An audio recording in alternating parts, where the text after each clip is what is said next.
Hello, and welcome to the Gathering Greenwood Quick Guide video tutorial for newspaper research. My name is Justina Cook. I'm part of the team from Intermountain Forensics and the Cold Case Coalition that is providing pro bono investigative genetic genealogy for the Tulsa Race Massacre Project. I will be the presenter for this video.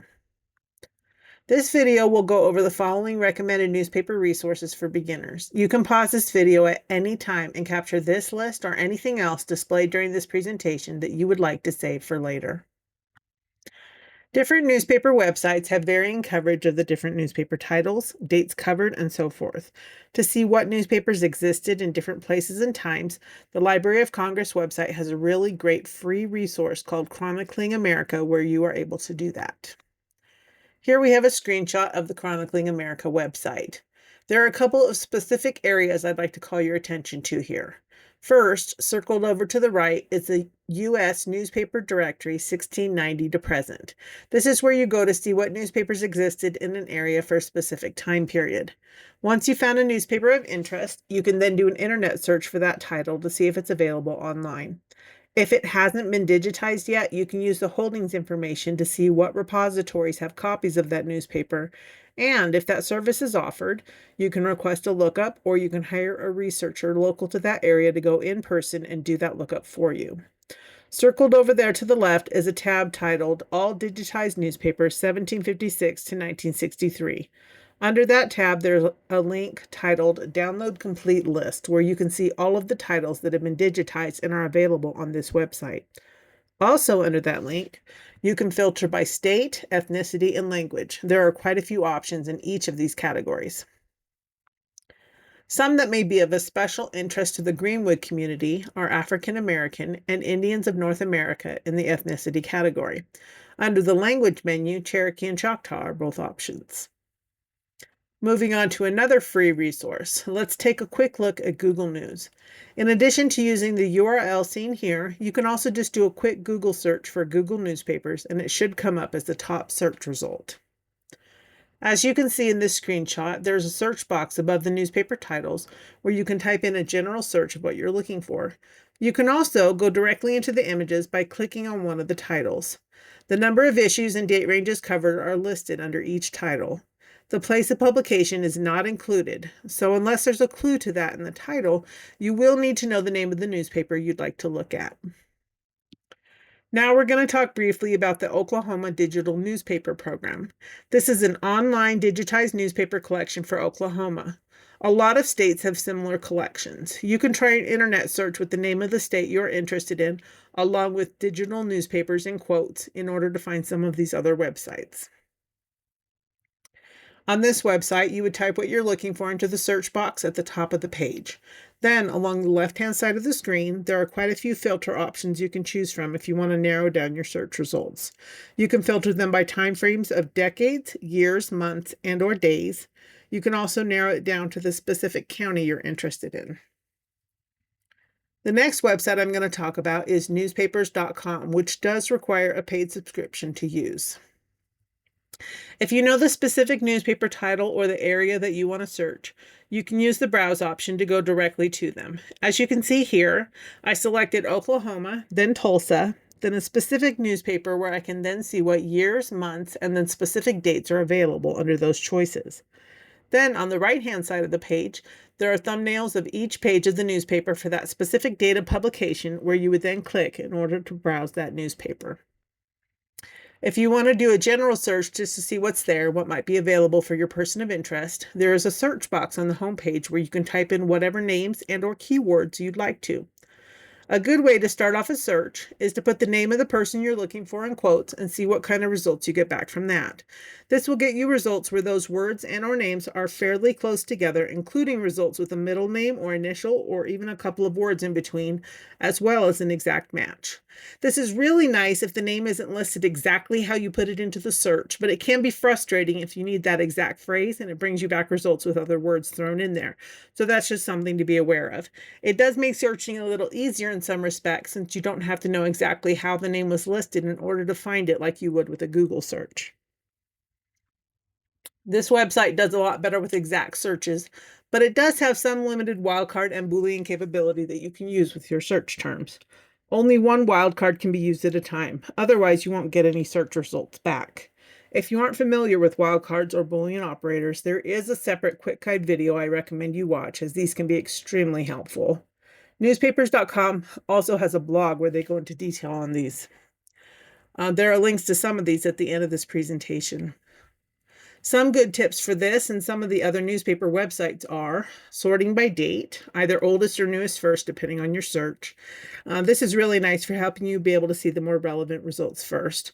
Searching with both maiden and married names for women could help possibly pick up some unknown family members and obituaries, anniversary or reunion write-ups, and so forth. Try it both with and without quotes to pick up the different ways she may have been listed. Search for any different forms of the name that you can think of. For a woman, for example, you could search by their name or by their husband's name with a Mrs. in front of it, such as Mrs. Smith, Mrs. George Smith, Mrs. G.R. Smith, or Mrs. Annie Smith. Women and men by initials, and another option is with just the last name if it's not too common. If there's more than one person by the same name in the area you're searching, it can be really helpful to include a middle initial if you know it, in order to narrow down your search results. But that will take out any results that don't have that middle initial, including those with just the first and last name. There are also some filter options for births, deaths, marriages, enslavement, and Black history. Keep in mind that if something wasn't flagged or categorized as one of those things, they may not show up with those filters in place. So if you're not finding what you're looking for with the filter, try taking the filter off and see what comes up that way. Not everything that should be flagged is, so don't give up if it doesn't come up under the filter. When you're going through your search results, pay attention to how many matches are on each page. There's an example of that circled here. The thumbnail next to the result will show one of the results, but if there's more than one hit on that page, there will be arrows under the number of matches so you can scroll through to see the other results on the page without having to look at the full image to see if those might be of interest to you.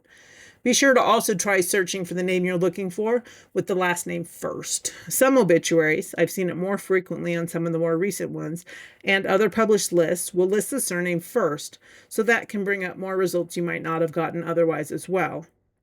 OCR, or optical character recognition, is used to convert the old newspaper images into searchable documents. OCR is not always completely accurate, especially if the image is blurry or the letters are off in any way. If you know the locality or a specific newspaper and a more focused date range of what you're looking for, searching for just the first or last name can be very helpful.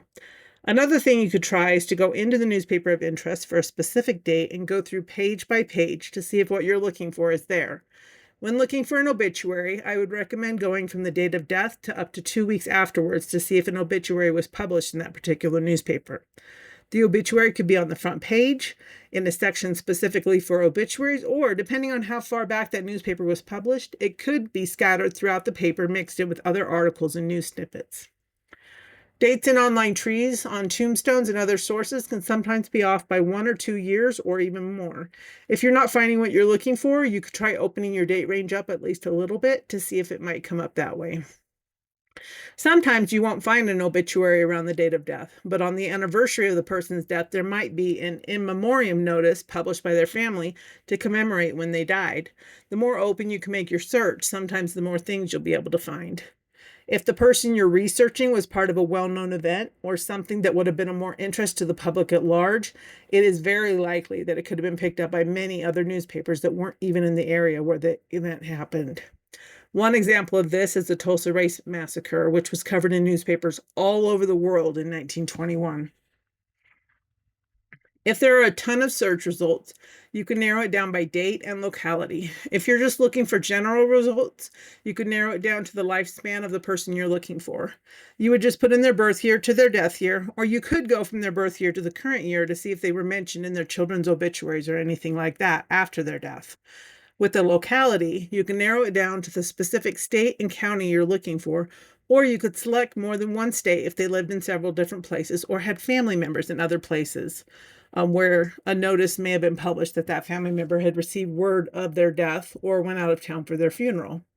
When narrowing down by place, the easiest way to do that is to click on the states of interest in the graphic.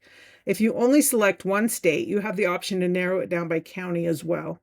The available counties are listed under the graphic. When narrowing down by date, you can either type it into the relevant portion of the search bar, or you can use the slider shown under the locations on the right-hand side of the page. There is also an option to narrow them down by decade at the bottom. Some newspapers covered broader areas, but the search parameters are going off of where they were published. One example of this is the newspaper The Black Dispatch, which covered people all over Oklahoma, including Tulsa, but it was published in Oklahoma City. So if you narrow down your results to only include newspapers in Tulsa County, Oklahoma, results from The Black Dispatch would be excluded from the search results. Genealogy Bank is another newspaper website that requires a paid subscription to access. This is the page that comes up when you first open the Genealogy Bank website. Here you can put in as much or as little information as you want.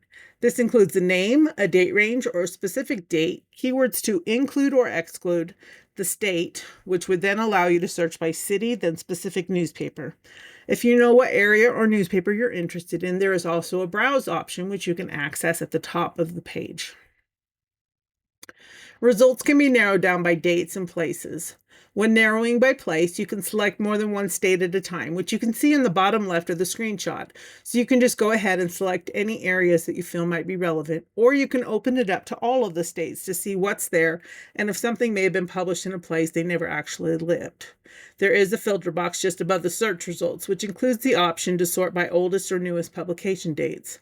At the top of the page, there are options to look under results, under newspaper archives and obituaries. Your initial search will take you to the newspaper archives page, but be sure to check for results under obituaries as well. These are two separate databases. Even if you don't get any results in one, there could be results under the other. The newspaper archives database covers any and all types of articles, including obituaries, that originally appeared in newspaper format. The obituaries database is specifically for obituaries, including more recent or current obituaries that weren't necessarily ever published in newspaper format. These are usually originally from web-based newspaper archives. One nice thing here is that family members who were included in the obituary are usually listed in the relationships column, which makes it easier to narrow down the options and find the particular obituary that you're interested in. The last newspaper website I'm going to talk about is Newspaper Archive. This one also requires a paid subscription to access. On this website, you can search by name or keyword. Keywords can be set up to be included or excluded. You can also narrow by location and date. As far as I can tell, these searches do not support wildcards. There are various other places that have online digitized newspaper collections. Good places to check for these are on websites for historical or genealogical societies, libraries, universities, specific state newspaper collections, and so forth. There are a lot of really good resources and collections out there, and more are being added all the time. So there's always a chance that what you're looking for could be available, so definitely be sure to check. Another really great resource you may want to check out is the collection of the Last Seen Finding Family After Slavery project at informationwanted.org. This is a project to digitize and make available information wanted ads for families looking for their loved ones after emancipation. If you can find someone you're researching in one of these ads, it can provide quite a bit of detail about former enslavers, family structure, where different family members were living at various points, and so forth. This can be very helpful when trying to research these families prior to emancipation. If you want to learn more, please feel free to pause the video and capture some of the additional resources on these last slides. I hope this quick guide on using newspapers in your genealogy research has been helpful and that it has given you some good tips and places to get started with moving forward and using newspapers in your research. Thanks, and I hope you have a great rest of your day. For other videos in this series, please visit greenwoodculturalcenter.org.